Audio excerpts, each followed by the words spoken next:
Welcome to Septa classes. Friends, आप लोगों को पिछले वीडियो में मैंने बताया था कि पॉलिनोमियल होता क्या है और उसके पहचान करने के लिए भी बताया था। तो उस वीडियो में हमने बहुत कम एग्जाम्पल लिए थे। अब हम इस एग्जाम्पल के माध्यम से ये बताएंगे कि कौन पॉलिनोमियल है कौन नहीं, आपको बिल्कुल कंफर्म हो जाएगा। तो पिछले वीडियो में हमने बताया था जो वेरिएबल होता है यानी एक्स वाई जेड ये सब जो हम लोग लेते हैं पॉलिनोमियल में, उसके पावर यदि निगेटिव है या फ्रैक्शन में है यानी एक्सपोनेंट जो है निगेटिव हो या फ्रैक्शन में हो तो वो पॉलिनोमियल नहीं होता है। बाकी सभी पॉलिनोमियल होते हैं। जैसे इस एग्जाम्पल को लेके देखते हैं, ठीक है ना। यहाँ एक्स है, यहाँ एक्स के पावर में यहाँ 1 माना जाता है, ठीक है। कुछ नहीं दिख रहा है तो यहाँ 1 है। तो ये क्या है, जो x का एक्सपोनेंट है, x का जो पावर है वो पॉजिटिव भी है और फ्रैक्शन में नहीं है, ठीक है, होल नंबर है, इसलिए ये पॉलिनोमियल है, ये पॉलिनोमियल है, ठीक है। नेक्स्ट क्वेश्चन है, यहां x जो है अंडर रूट में है। दोस्तों आपको पता होगा कि रूट की वैल्यू जो होती है किसी के पावर 1 जैसे x के रूट में x है, इसका मतलब होता है 1/2 यानी x का पावर जो है 1/2 है। तो ये इसका जो वेरिएबल का पावर 1/2 हो गया, ये फ्रैक्शन में हो गया, इसलिए पॉलिनोमियल नहीं है, नॉट पॉलिनोमियल, पॉलिनोमियल नहीं है, ठीक है। नेक्स्ट क्वेश्चन में वेरिएबल के पावर होल नंबर है और पॉजिटिव भी है, यहां पर भी होल नंबर है और पॉजिटिव भी है, तो ये पॉलिनोमियल होगा, ठीक है दोस्तों। बहुत ही आसान तरीका है, इसमें बहुत घबराने वाली बात नहीं है। आप ध्यान से समझिए, पूरे क्वेश्चन आपको समझ में आएंगे। नेक्स्ट क्वेश्चन है, u की पावर 3 है, नॉन नेगेटिव है, होल नंबर है, non negative whole number, non negative whole number. यहाँ पे दोस्तों ये जो रूट में 2 है ये हमारा कांस्टेंट है, ठीक है ना। रूट 2 कांस्टेंट है यानी 2 हमारा कांस्टेंट है, उसके ऊपर रूट लगा है यानी 2 की पावर 1/2 है। इससे कोई फर्क नहीं पड़ता कि ये पॉलिनोमियल ना हो, क्योंकि हमने बताया था, आप ध्यान दीजिएगा, मैंने उसे बताया था कि पॉलिनोमियल नहीं होगा जो वेरिएबल के पावर 1/2 आ जाए या फिर फ्रैक्शन में आ जाए, निगेटिव आ जाए। ये तो वेरिएबल है ही नहीं, तो इससे हमारा फर्क नहीं पड़ता। अगर इन पर √2 लगा होता तो ये पॉलिनोमियल नहीं होता, लेकिन ये कांस्टेंट है, कांस्टेंट के ऊपर √2 लगा, इससे कोई फर्क नहीं पड़ता। इसका मतलब ये पॉलिनोमियल है, ये पॉलिनोमियल है, ठीक है। और नेक्स्ट क्वेश्चन में x जो है डिनोमिनेटर में आ गया। जब कभी भी ये डिनोमिनेटर में रहता है तो किसी तरीके से यदि हम इसको नंबरेटर में ले जाते हैं तो उसका पावर हमेशा नेगेटिव आता है। तो नेगेटिव होने के कारण ये पॉलिनोमियल नहीं है, नॉट अ पॉलिनोमियल।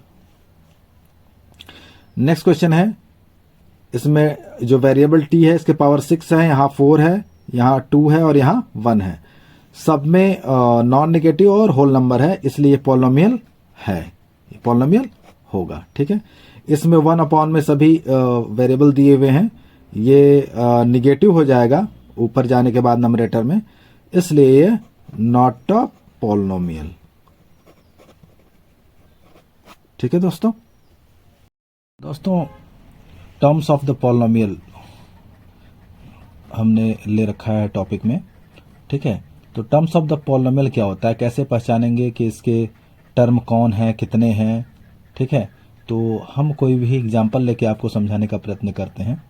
जैसे x² + 2x है, ठीक है, प्लस है, यहाँ प्लस के इस साइड और इस साइड कितने टर्म है, ये एक टर्म है और ये भी एक टर्म है, तो इसके कितने टर्म होंगे, 1 2, इसमें 2 टर्म होंगे, ठीक है।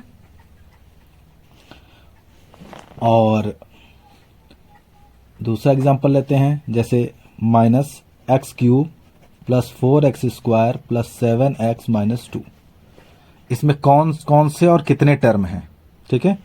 तो -x³ एक टर्म ये हो गया, एक टर्म हो गया, प्लस 4x², तीसरा टर्म हो गया प्लस 7x और चौथा टर्म हो गया -2, यानी इसमें 4 टर्म है। बात समझ में आया। और भी एग्जाम्पल लेके समझ सकते हैं ताकि आपका कॉन्सेप्ट पूरी तरह से क्लियर हो जाए।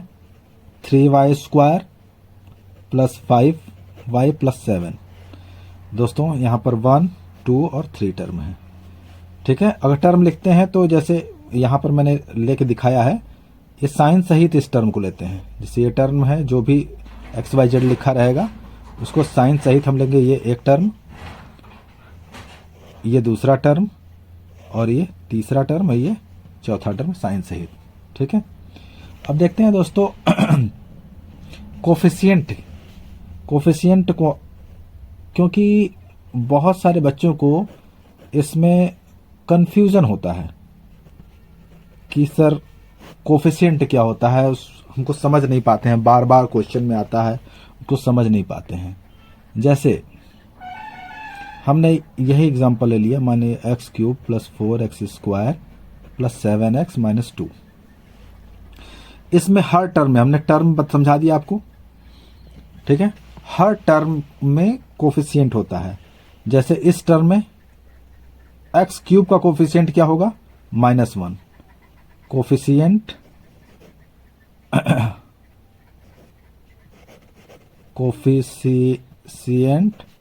Of x³ equal to -1। Coefficient of x² इसका 4, यानी इसमें जिस नंबर से मल्टीप्लाई होगा वही कोफिशिएंट होगा। x² में किससे मल्टीप्लाई, 4 से। x का कोफिशिएंट ऑफ x 7 होगा। यहां पर कुछ नहीं है, मतलब x के पावर 0 है। ठीक है ना, तो coefficient of x power 0 equal to -2। I think मेरी बात को आप समझ गए होंगे और आपका कंसेप्ट क्लियर हो गया होगा।